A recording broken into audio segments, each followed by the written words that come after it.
Hey, welcome back to Diva Does It.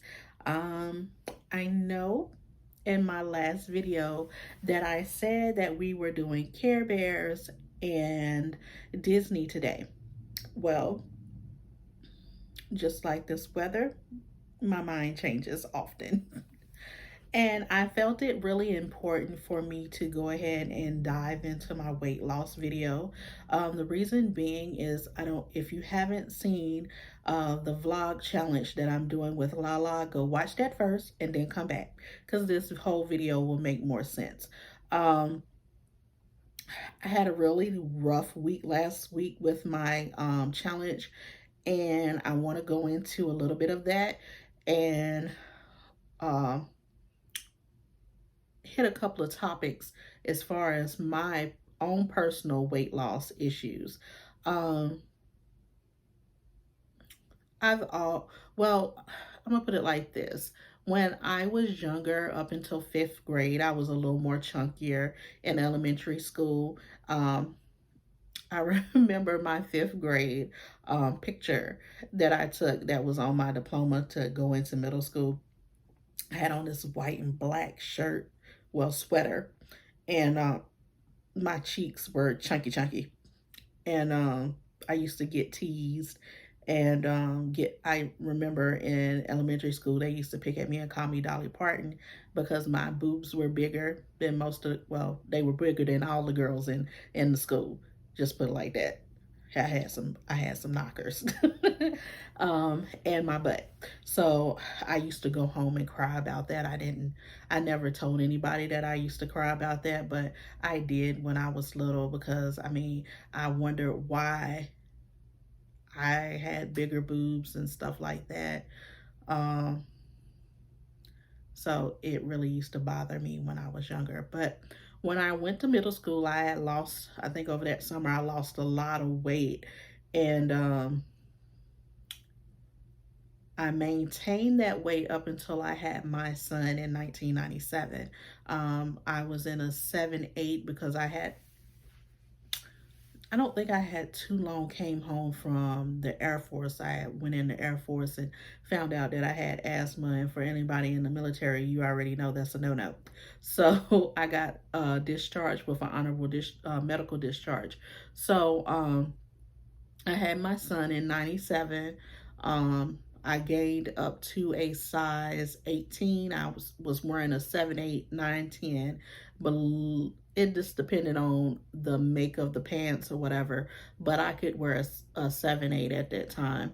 Like I said, I gained up to a size 18 with my son, and I lost back down to a 13, 14. I had my daughter in 2000, and I had a C-section with her. So of course, you know them cutting on your belly muscles without you using the band to flatten your stomach leaves a little flap, which I affectionately call the flat app. If you see, like I said, if you've seen my previous video, you know what that is. So, and ever since then, I've had weight issues. I think I got up to a 22 with her and lost back down to a 16 after I had her. And then from that point on, I always had issues with my weight. The heaviest that I've been is a size 30. That was when I was in Las Vegas, but I'm now at a 28. I know that's just two pant sizes down, but to me that it was a big difference. And I've lost down to a size 22. My weight fluctuates in between a 24 and a 28. It just depends on nothing. Basically, it just fluctuates. Because when I'm actually into my dieting, I can lose down to the 24. When I'm not, I maintain a steady 26, 28. It just, like I said, it just depends basically on nothing. But what my biggest issue is and hurdle that I have to get over as far as my weight loss is my PCOS. And for people who don't know what PCOS is, it's an acronym for polycystic ovarian syndrome. Um, the doctors don't really know what the cause of it is. It's believed that high levels of male hormones prevent the ovaries from producing hormones and making eggs normally. So I can tell you firsthand, I can I can see where the male extra testosterone is coming in, because hair, facial hair, and body hair is one of the side effects of PCOS. And I get the beard and mustache thing. I keep it shaved as much as possible.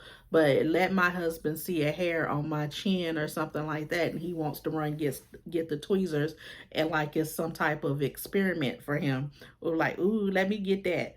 No, no, you're not gonna hurt me. I'll do it myself. Thank you very much. Even though I'm bad about popping bumps, I'm a Dr. Pimple Popper fan, so that's my thing.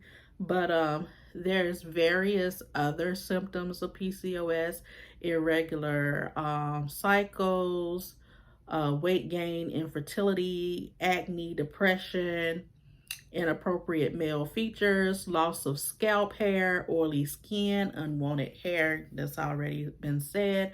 Um, and low sex drive, anxiety, and there's no single test to find out whether you have PCOS. It's like a 2 out of 3 thing with diagnosis. If you have the irregular cycle and missed periods, or due to missed ovulation, or the release of your eggs from your ovaries and stuff that prevents you from getting pregnant, that's when they'll say, okay, well, you may have it. But I will tell you, before I was diagnosed with it, I had went to several doctors and asked them, hey, listen, let me talk to you, doctor. I keep gaining weight. I'm not eating a lot. I walk all the freaking time because I live here in Vegas. I don't have a vehicle, so I have to walk most of everywhere I go. So, I mean, can you tell me what's going on? No answer. You need to push back from the table. You need to exercise more. I can suggest you to a nutritionist, which is good. Thank you for that. But I'm telling you I'm not eating that much, and I'm telling you that I'm exercising, and I'm telling you that, I'm doing this, this, and that, but I'm still gaining weight, and that's the best you can come up with. So, I mean, it wasn't only one doctor, it was several doctors until I got to Jacksonville. I started when I was in Vegas, like the last 2 years that I lived in Vegas, starting to have irregular cycles. It started off with it being like I'll have it for 2 weeks and then it would go off. Well, by the time I moved to Jacksonville, I was having my cycle for a full month.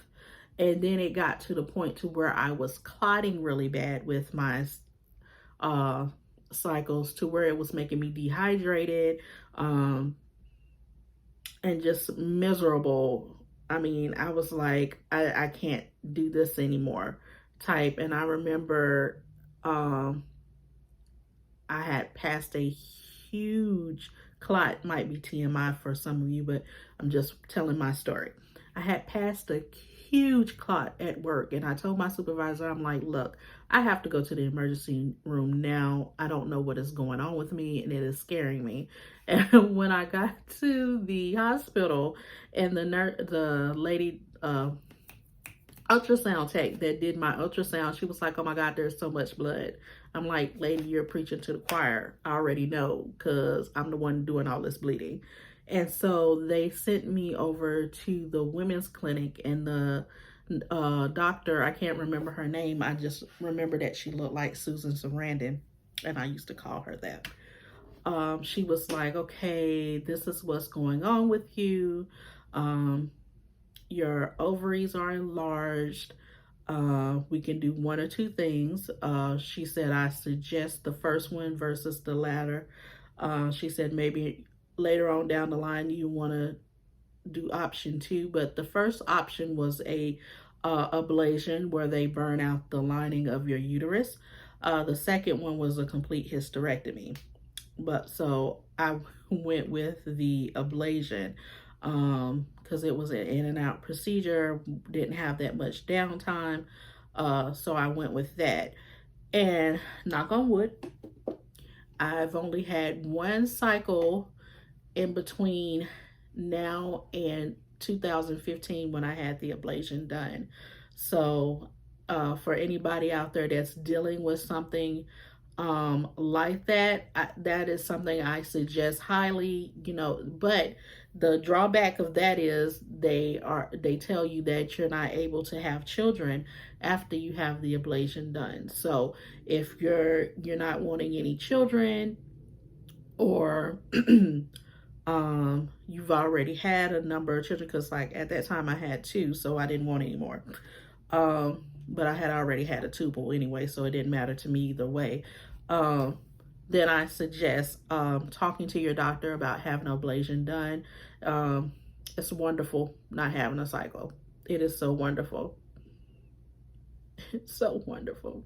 But anyway, I had that done. And for everybody out there, that does not take away the PCOS. That is just a procedure to stop the cycle. As far as all the other side effects, the mood swing, the hair growth, the depression, the sex drive, the acne, loss of hair, all that stuff is still going to be a part of your life until you can get your PCOS managed. After the ablation, I met Dr. Kapal, excuse me, who is, if you live in the Jacksonville area, I recommend him highly. He is very knowledgeable in different diseases and stuff you wouldn't even think he's heard of. He's like, yeah, I understand. When I started going to him, he put me on metformin. And for you guys that have ever been on metformin, you already know that metformin will have you going to the bathroom more than you sitting on the couch watching TV. So I told him, I said, okay, look, this is affecting my day to day. I can't continue to take this. So not too long ago, he gave me the metformin extended release, which I thought was going to be better. No, it just that it's more on a schedule going to the bathroom, because like if I go for lunch at 1 and I take the metformin at 1, by 2:30, 3 o'clock, I know I will be starting my journeys back and forth to the bathroom. It usually ends right before bedtime, so I don't have to worry about getting up and down in the middle of the night going to the bathroom. But doing anything outside of that, for me, it's like a no. I don't want to do anything after that, because I done been in the bathroom using it, and then I'm scared if I go out in public, then I'm going to have to find somebody's bathroom, and everybody don't clean their bathroom, so I can't. But so that was just one of the ways that I take that back. I was given a weight loss pill, and I cannot, Contrave, that's the name of it. He started me on Contrave. I could not take that. And I'm going to tell you why. It's a mix with Wellbutrin and something else. I took that pill and I sat down on my couch and I stared off into space forever. With Contrave, you take 1 pill the first week, 2 pills the second week, 3 pills the third week, and 4 pills the fourth week. And after that, you stay on a regimen of taking 4 pills. One, they are expensive because they were like $100 a bottle and up if you don't have the discount card. Secondly, I stayed spaced out on the Contrave. So, I mean, I know it sounds like a bunch of excuses on my part, But I also know what I can and cannot take as well as anybody else, because you know your body and how it affects you and how it affects your day to day. And I don't really want to be taking anything that is going to affect my day to day, because one, I have a granddaughter that I have to run in behind, and two, my job requires me to use my brain. So I can't be in a state of fog every day taking that. So right now the plan is to get me on phentermine, but I must get my blood pressure down um, in order to take that. And I know the blood pressure thing is from stress, so I need to alleviate some stress in my life. But one of the things that I do know that the PCOS affects with me the most is my mood swings. Some days I'm good.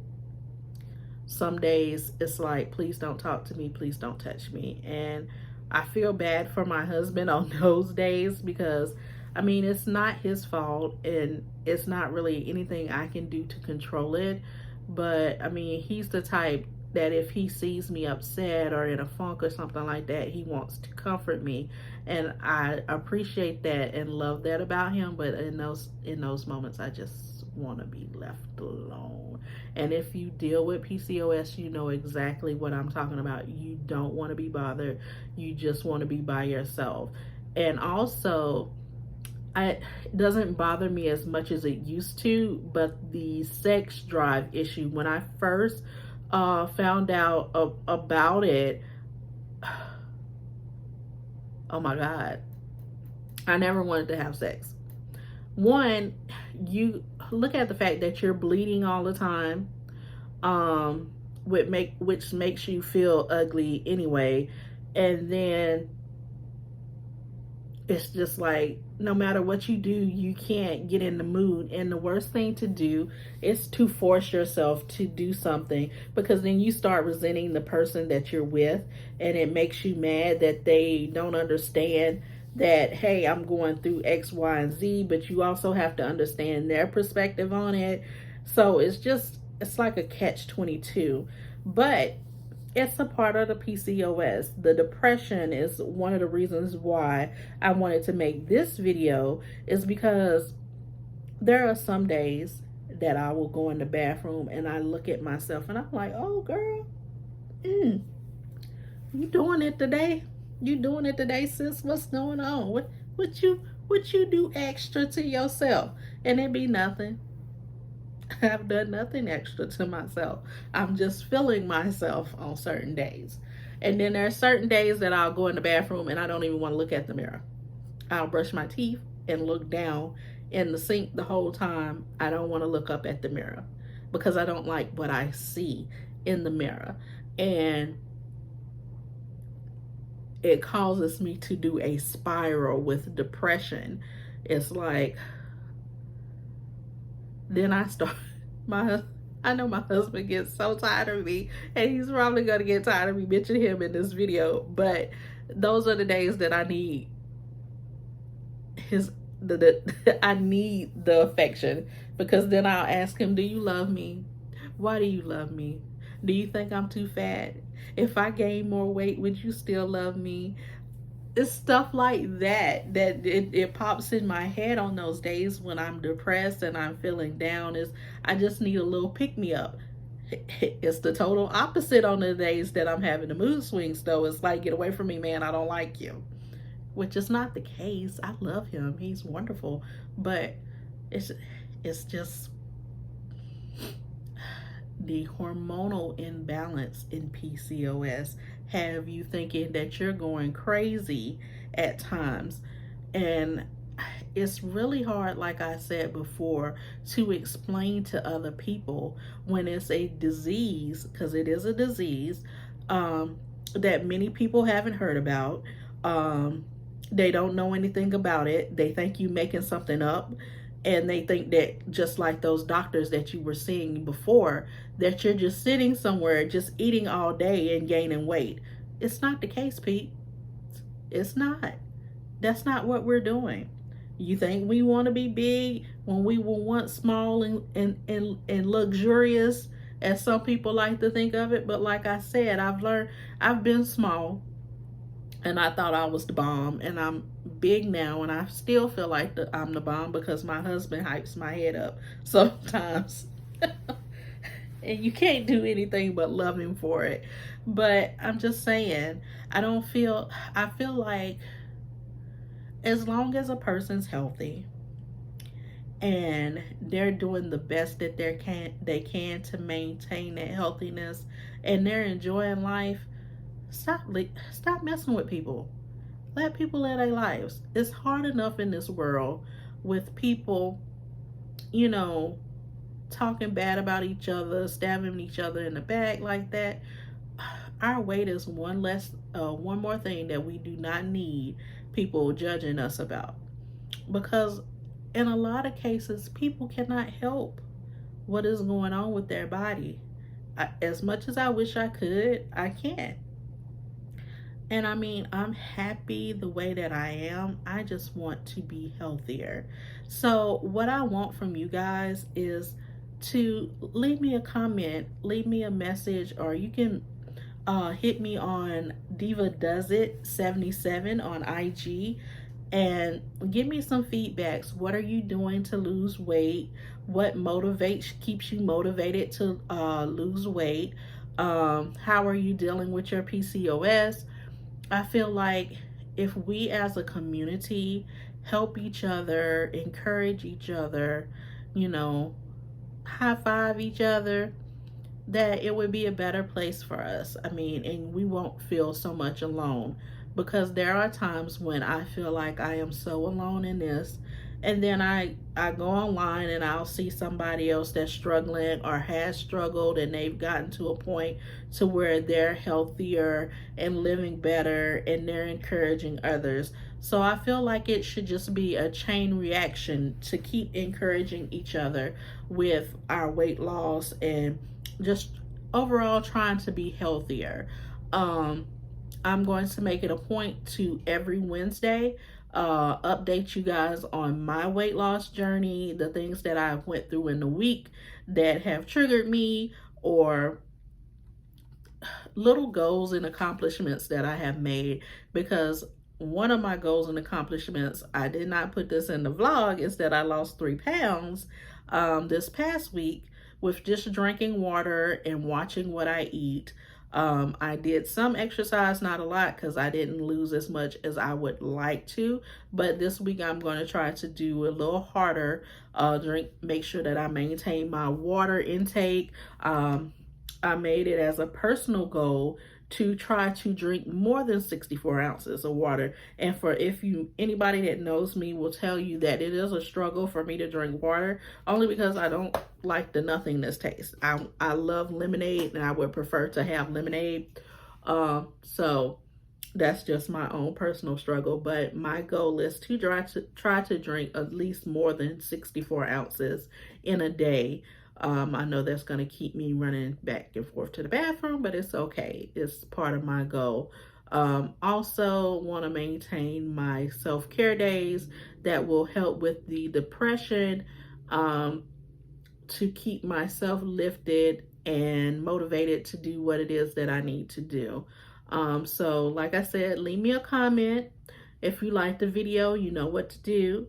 If you haven't subscribed, go ahead and hit that subscribe button and hit that bell so you can get notifications when I do post my new videos. Until next time, take care of yourself and take care of others. I look forward to hearing some feedback from you guys on your weight loss journeys. And like I said, reach out to me at Diva Does It 77. I will most definitely get back to you. I'm not a person that, will ignore you. Go ahead and leave me a message so we can encourage each other to do this thing together. And until next time, and I promise you guys that Care Bear and Disney video is coming, but this right here felt a little more important to me to get done today. So that's why I posted this video first. The next video is them Care Bears. do the Care Bear countdown. Anyway, y'all have a good day. Bye.